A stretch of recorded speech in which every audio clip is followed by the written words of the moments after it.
뉴스의 동정민입니다. 추미애 법무부 장관이 윤석열 검찰총장과 사실상 전면전을 선포했습니다. 이 라임 사태의 핵심 인물인 김봉현 전 회장이 쏘아올린 폭로가 나은 결과입니다. 1시간 반 전이었는데요. 이 추 장관은 결국 윤 총장에 대해 수사 지휘권을 발동했습니다. 이 라임 사태 수사 등과 관련해 검찰총장은 수사에서 빠지라며 지휘권을 박탈한 겁니다. 이 대검찰청은 장관의 지시를 받아들이면서도 이 불쾌한 속내를 감추지 않았습니다. 취재기자 연결해 자세한 소식 들어봅니다. 자, 이현우 기자. 네, 사회부입니다.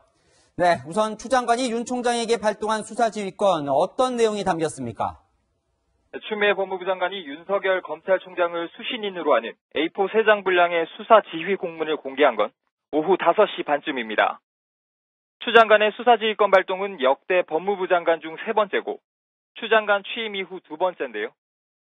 추 장관은 서울 남부지검이 수사하고 있는 라임 펀드 사기 사건에 대검찰청 등 상급자의 지휘 감독을 금지했습니다. 수사팀이 독립적으로 수사하고 검찰총장에겐 그 결과만 보고하도록 조치하라며 윤석열 검찰총장을 라임 사건 관련 수사에서 배제시킨 겁니다.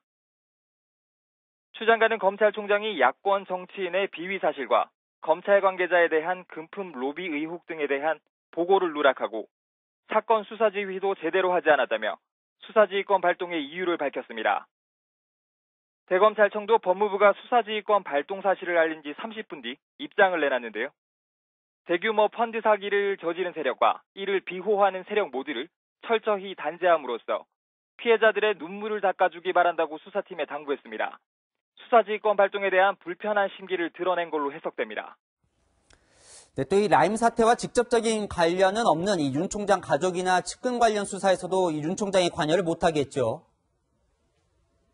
네, 추 장관은 또 윤 총장의 부인과 장모 관련 고소고발 사건을 신속히 수사하고 이 수사에도 윤 총장이 관여하지 말라고 지시했습니다.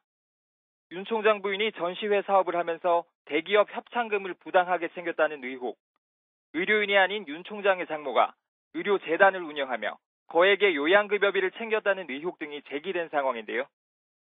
서울중앙지검이 수사 중인 이들 사건이 실체와 진상규명이 장기간 이루어지지 않았다는 게 이유입니다. 윤석열 검찰총장이 수사지휘권을 수용하는 모양새를 취했지만 극한 갈등이 수면으로 올라온 이상 추 장관과의 파열음은 한동안 계속될 전망입니다. 지금까지 사회부에서 전해드렸습니다. 이 추미애 장관은 수사지휘권을 발동하기 전인 오늘 오전에는 라임 돈줄인 김봉현 전 회장의 검찰 로비 의혹에 대해 남부지검에 수사를 의뢰했습니다.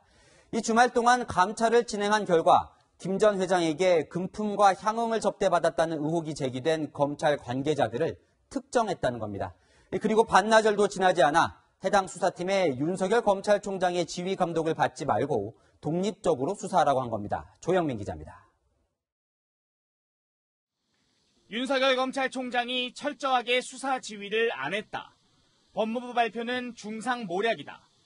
어제 1시간 간격을 두고 날선 입장을 내놓으며 정면 충돌한 법무부와 대검찰청. 출근길 추미애 장관은 말을 아꼈습니다.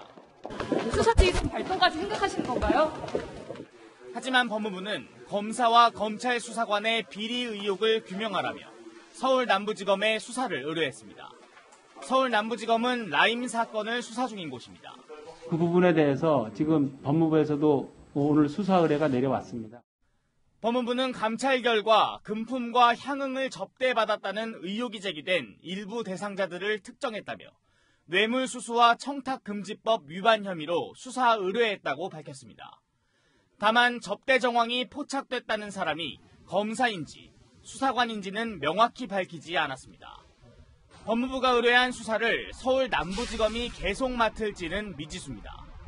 법무부 내에선 라임 관련 수사를 서울 남부지검에 계속 맡기는 게 적절하냐는 의견이 있는 걸로 알려졌습니다. 법무부가 수사 경과를 지켜보다 논의 과정을 거쳐 특별수사본부 등으로 수사팀을 개편할 거라는 전망도 나옵니다. 채널A 뉴스 조영민입니다. 추미애 장관이 수사지휘권 발동을 발표한 이후 정치권에서는 치열한 대리전이 펼쳐졌습니다. 여당은 추 장관의 정당한 권리 행사라며 옹호를 했고 야당은 추 장관이 자기 정치를 하고 있다고 비판했습니다. 국회 취재기자 연결해 보겠습니다. 자, 김윤수 기자, 마침 오늘 국정감사장에 이 라임과 옵티머스 사태를 수사하는 지검장들이 나왔어요. 여야 의견 어떻게 갈렸습니까?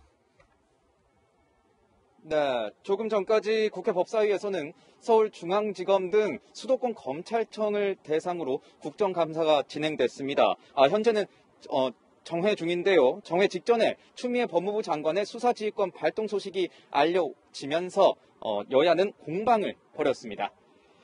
국민의힘은 누가 봐도 말이 안 되는 수사 지휘권이라며 반발했습니다. 김도읍 국민의힘 법사위 간사는 추미애 장관이 자기 정치한다고 대한민국 검찰을 뒤죽박죽으로 만들었다고 비판했습니다. 민주당은 국감장에서는 아직 이렇다 할 발언을 내놓지 않고 있습니다. 대신 수석 대변인의 문자 논평을 통해 공정하고 철저한 수사를 위한 법무부 장관의 정당한 법적 권리 행사라고 본다고 밝혔습니다. 네, 이 수사지휘권 발동 이전부터 민주당 의원들은 윤석열 검찰총장을 계속 비판을 했다면서요. 네, 더불어민주당은 윤석열 검찰총장이 라임 사건 수사와 관련해서 야당 정치인 연루와 검사 접대 의혹을 뭉개고 있다고 주장했습니다. 옵티머스 펀드 사건도 윤 총장이 서울중앙지검장 시절 무혐의 처분하면서 사건을 키웠다고 비판했습니다. 김용민 민주당 의원은 라임 사건 수사가 왜 여권만을 향했는지 보니까 윤석열 검찰총장 장모와 부인 사건의 그림자가 어른거린다면서 윤 총장 장모와 관련된 의혹을 제기하기도 했습니다. 반면 국민의힘은 이성윤 서울중앙지검장을 겨냥했습니다. 정관계 로비 의혹이 담긴 옵티머스 내부 문건과 관련 진술을 확보하고도 제대로 수사하지 않고 있다고 주장했습니다. 김봉현 전 회장의 옥중 입장문에 대해선 잘 짜여진 시나리오라고 비판했습니다. 지금까지 국회에서 채널A 뉴스 김윤수입니다.